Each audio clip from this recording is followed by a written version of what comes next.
Niemi. Niemi. Niemi. Niemi. Didn't he play for us once? Oh, you must be mistaken with Antti Niemi. You see, there's Antti Niemi who played for the Stars, the Penguins, and the Florida Panthers, but Niemi 2.0 only decides to show up for franchises like Chicago and Montreal. Is he some kind of cyborg or something? Yeah, you see, these cyborgs are genetically programmed to be good against their former teams, and Alexiak is part of that cyborg group too. Hello guys, welcome back to the DSFR Game 60, Stars vs. the Canadiens, and this game was full of sadness and depression mixed into one fantastic package. The Stars lose 4-2 against the Montreal Canadiens. Isn't this just great? And no, you're not hearing that right. That is a correct score. That is a correct thing. This is real life, and this is really happening. And you may be asking, who was starting for the Montreal Canadiens? And you may be guessing correctly. It was Antti Niemi, Stars legend, that played like a 900 save percentage goalie. That guy that turns into a guy against Dallas in Montreal. That guy? Yeah, that guy. Now, not to clutter this video any longer, let's get to this travesty of a game. Now, Radulov is just in the corner, and Jordy Ben has the puck. He's basically asking for it to be hit, as Radulov just crushes him, makes a fantastic hit, making his presence known back in Montreal. Now, Powder, a few minutes later, gets a great pass from the point and then slaps it as Faxa gets the tip on, and then he scores the goal. Nice to see him getting rewarded with a goal there, and he looks good as he gets the tip, just barely tipping it in. I would have liked to see Powder get the goal, especially since returning to Montreal, but of course, Faxa getting return for something and finally getting rewarded. I'll take that as well. And that would be the first 5v5 goal in 4 consecutive games. Yeah, that stings. Nice to see that get out. Now, a few minutes later, the Stars lose the face-up in the Montreal's end, and then Galchenyuk comes back up through the ice in the neutral zone, passes right to Lehkonen, who makes a fantastic snipe coming into the zone. Makes a good short side save, but of course, I'd say that Lehkonen would have had that.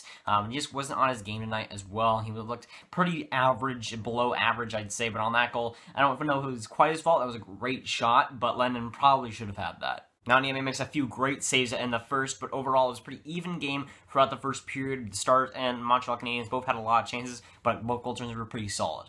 Now, I have written down 25 straight minutes of no penalties in the game. That did not age well. Now, Delaware has a fantastic chance as he shoots but misses, but takes the penalty, which is crucial for them. And the Stars just gave way too many penalties to the Montreal Canadiens, and they just basically feeding them power plays in this next sequence. Now, in this power play, Lehkonen is right in front, and he gets a great pass from behind the net, and of course, he's wide open, and he just shoots it 5-hole. Lehkonen should have made that save, but it was pretty close save, just barely squeaking in front of the goal line, and that just is just a ball biter on the power play, and even though the Stars had the effort there, they just let one man open, and that's all it really takes, as Lehkonen probably should have had that, but the Stars find themselves down 2-1. Now, in this just sequence, once again, the Stars just take a bajillion penalties as Galchenyuk gets another pass cross crease, and of course, he scores on that. That makes the Habs lead 3-1, and the Stars just didn't stop giving them power plays. It was just ridiculous how many power plays they just gave to the Montreal Canadiens after just goals and goals. They just kept feeding them power plays.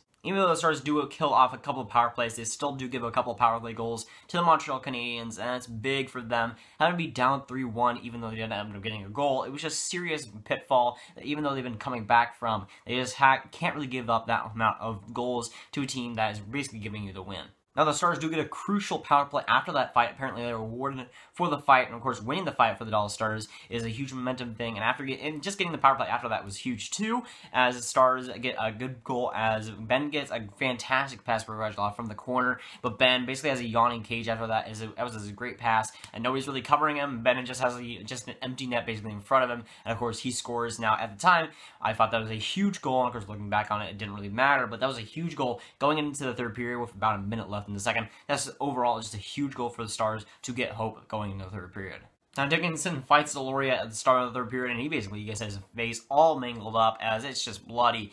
And he just had to get repairs on that because that was just a mess. His face was just all bloody, and of course, Deloria is a serious guy out there. He takes everything seriously, and that fight was a good one as well. Both guys were really in it, and really Deloria did win it, but man, that was a bloody up face that he needed to get some stitches on. But it's nice to see somebody on the Stars that doesn't get too many minutes, finally get a presence game going, gets the fight, and of course, that's going to get you in the spotlight right there. Now, Andrews Shaw is trying to make a huge hit on Patterson, as Patterson just kind of clobbers him back like a momentum. Like, Shaw goes into him, and Patterson just kind of, like, stays in his position and just, like, kind of crams him back. And this is a weird play, because he's up against the boards, Shaw is, but, like, Patterson doesn't even flinch, really, as he just kind of controlls Shaw. This is a weird play as well. Shaw goes down, and he's looking down, but at the time, Patterson, like, kind of just pushes him and kind of punches him in the face, which is definitely bad looking back on it, because it looks like he's on a concussion protocol, but it was a bad play overall. Shaw was just trying to go for a huge hit, and then he's kind of down. Patterson doesn't even know that he's on concussion, that he's really down, so he goes for a few punches, which definitely is not the right thing going in. I can't really defend Patterson for that play, because looking back on it, that was dirty as you can ever get. And for Shaw, though, I mean, he has a questionable past with concussions and all that, and he might have another one as well. That's just another bad play, bad unfortunate thing for him to happen to him, and a lot of concussions in his past. That was just a weird play that he kind of just bounced off terribly, and that just the momentum kind of ruined his brain, and of course he goes off on the concussion.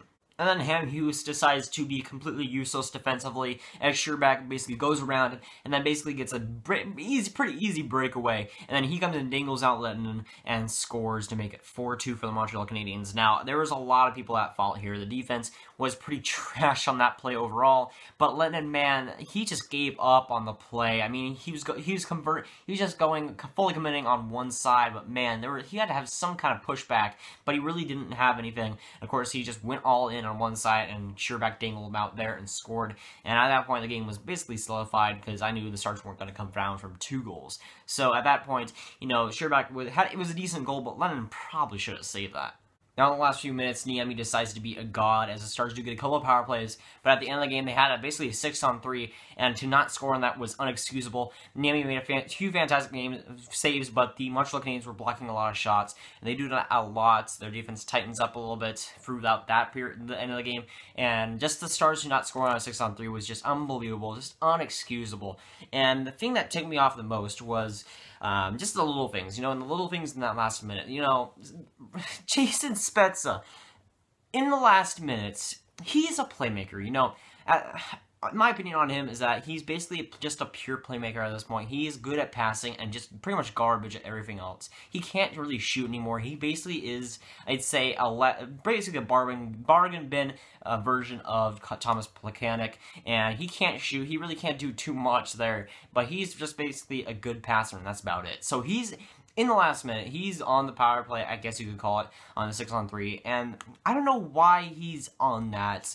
I don't know why he's on the power play to begin with. He's a decent playmaker, but that is literally it. If you have him in the middle of the net, in the middle of the slot, he's going to do basically nothing for you. He had made a couple of good passes in the last couple of games, but that's about it. And for him to be in the last minute, you know, he had a couple of great opportunities, but of course, he's the one with the puck, and he's the one in the middle slot area. And the problem with that is that, of course, there's not too many places to pass from there, and he's the one that's supposed to be relied on to shoot. And he's giving away precious space to guys like Faxa and Ben, who are in that position, that are supposed to be in that position, but Spezza is in that position, and he doesn't know, he really has no idea what he's doing, because he can't score, and he has a couple of prime opportunities because he's in that position, and he can't score because he's useless. The over-reliance on Spezza in crucial moments, in clutch moments, over guys that could probably be better in that position is just stupid. All he can do is pass, and even then, he's not a fantastic passer. He's just a decent one.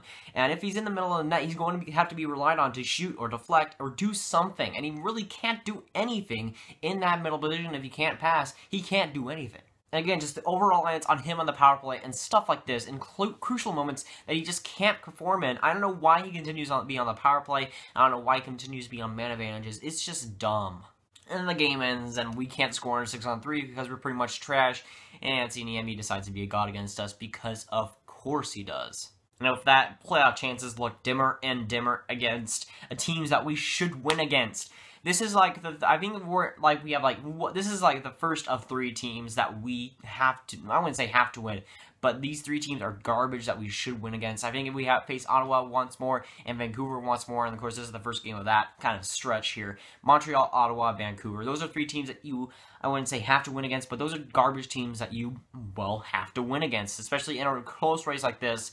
And already losing against Montreal, that's not starting off on a good note, especially if you aren't going to play good against against teams that are higher against you. If you're not going to play good against teams like the Pittsburgh Penguins last game, then you better beat up on the teams that are below you, and you don't. So, like, they're just such a wishy-washy team. Someday they will play well against a good team, someday they won't. Someday they'll play a good game against a bad team, and someday they won't. It's just inconsistency with the Dallas Stars. It's just stupid. They're so inconsistent. It's just dumb. And all players, almost every single player is inconsistent. It's just a repeat. It's just a broken cycle at this point. I just can't get over the inconsistencies of this team. Especially with teams like Colorado, LA, Calgary, tons, Anaheim. There's teams all around you that can pass you at any moment, and losing in regulation against the Montreal Canadiens, who are bottom 5 team in the league, is not going to cut it. In fact, the Avalanche just won and are now ahead of you. Thank you, goodness Stars. You are now second wildcard spot and right behind teams like LA, who, thank goodness, are getting beaten by teams like Arizona. Thank goodness for that.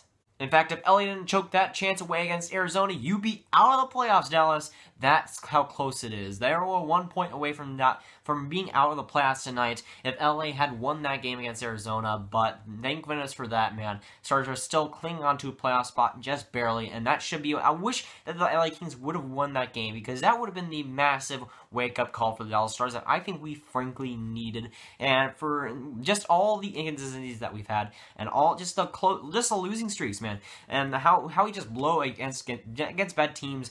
We just need a wake-up call, and I wish that LA would have won for that to happen. The way I see it, the way I see this team, the offense is probably the most overrated offense in the entire league. You may be thinking, oh, that first line, that first line is fantastic. The Stars have gone 5 games without scoring more than 2 goals on a team. 5 games. And it took this game until we scored a 5-on-5 goal. I was like 4 games straight without a 5-on-5 goal, and I was going to go insane if that streak continued. Thank goodness we stroked that today. Just rack facts as a beast. But just, man, this is the most overrated offense I've ever seen. People praise it as the Dallas Stars' best strength. And I really don't think we have a strength right now. We really don't have an identity. We're not an offensive team. We're not a defensive team. We're not a goaltending. We're not a tough goaltending squad. We are pretty much inconsistent in every facet of the game. One day we'll be great offensively. One day we'll be bad offensively. The other day we'll be good defensively. The other day we'll be bad at goaltending. It's just a carousel of what's going to be good today and what's not. And the way things go in, that's definitely deserved. Teams like Colorado are probably better than us. Teams like LA, even though they're probably even more inconsistent than us, are probably better than us. Anaheim Ducks are for sure better than us and definitely deserve to get in the playoffs a lot more than we do, especially if we keep playing like we've been doing for the past month. This past month has been egregious. Remember that cool little 5-game winning streak? Yeah, the Stars are 5-7-2 since that stupid little 5-game winning streak. You want to capitalize on a streak like that. You go 5-6-2 after it. That's just great. Capitalizing on a 5-game winning streak. That's just great to see. It also doesn't help that we're 3-7-1 against teams on the second game of the back-to-back. We are not capitalizing on the teams that are just tired. We're not capitalizing on the teams that are tired and coming into us. We are allowing down and not converting on chances that we quite frankly should be bearing every single day of the night. And just the teams coming in and being able to, I'm going to say stomp on us, but to be able to clutch out wins, to be able to just squeak out wins against us is just unbelievable, man. Just one goaltender will be fantastic against us, and then they'd be garbage the next. I mean, I've seen so many cases where a goaltender will be fantastic against us one night, and then they go up against another team and be absolutely horrendous. It has happened multiple times. And with this game, we basically dug our grave. We took so many penalties to count, and we just gave the Habs the win. I mean, they and Antoni Niemi really were fantastic. I mean, Antoni Niemi was great. The Habs were okay. They were decent, but the power plays that they got, they definitely converted on, and they definitely took advantage of the Stars, giving them just power plays after power plays. And the Stars just dug their graves tonight. Even though they got the power play marker and they had a good 5-on-5 goal, they just can't score more than 2 goals to save their life. And of course, giving like 15 power plays to the Montreal Canadiens isn't going to help too much. And just games like this overall, when we have the schedule that we do, one of the toughest schedules in the NHL that we do, it just solidifies more that we are probably going to miss the playoffs. It solidifies more that we're just going to miss the playoffs by probably a couple of points. Losing games against Vancouver and the tough games that we've lost over the months is going to come back and bite us. I mean, we're going to miss the playoffs by 1, maybe 2 points, and I think that a team like Anaheim will pass us. I think Colorado's going to stay where they are. We have one of the hardest schedules in the NHL, and teams like Anaheim, teams like LA have just super easy schedules compared to a team like us. And I really want to end this video, but man, this Dallas Stars are making it really, really hard to be optimistic. I just watched them go on a 5-game winning streak and basically ruin all this. I guess I want to be complaining then, would I?